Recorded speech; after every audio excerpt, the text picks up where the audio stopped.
खामामा पनि मेरो भगवान छन् भनेर खामामा प्रहार गर्दाखेरि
के गर्नुहुन्छ युद्ध गर्दै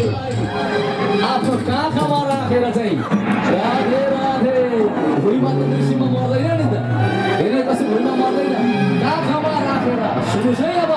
काखमा राखेर न दिउँसो न राति न तल न माथि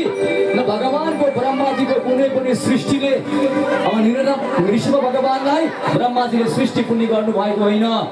त्यस्तो नृसिंह भगवानले न अस्त्र न शस्त्र न दिउँसो न राति न तल न माथि न कुनै महिनामा आफ्नै नङ्ग्राले काखमा राखेर साँझको टाइममा घरको भित्र पनि होइन बाहिर पनि होइन बलेसीमा पानी झर्ने ठाउँमा चाहिँ हातले आफ्नै नङ्ग्राले हिरण्यकश्यपको वध गरिदिनुहुन्छ नृसिंह भगवान हिरण्यकश्यपको जाति चिरेर नृसिंह भगवानले वध गरिदिनुहुन्छ नृसिंह भगवानको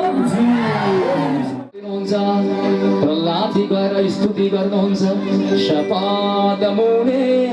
पतितं तवरवकं विलोक देव कृपया परिवृता उतापत शृणुयदा करमुजा कालाहि विस्ततर्यां कृताभयं प्रहलादजीलाई च्याप्प समातेर नृसिंह भगवानले काखमा राख्नुहुन्छ अनि भन्नुहुन्छ हे प्रहलाद टाउकोमा सुमसुम्याउनुहुन्छ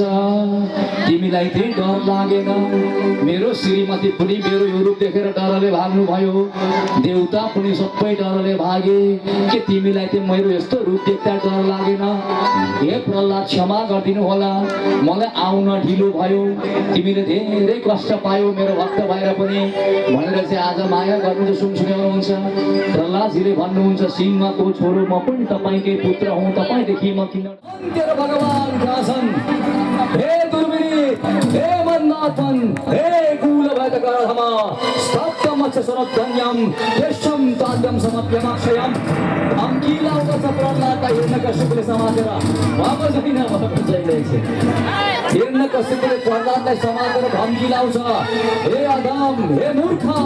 हे कुलाचार तैँले हाम्रो असुर कुलको बदनाम गरिस् तँलाई आज म यमको द्वारमा नपुरै म छोड्दिन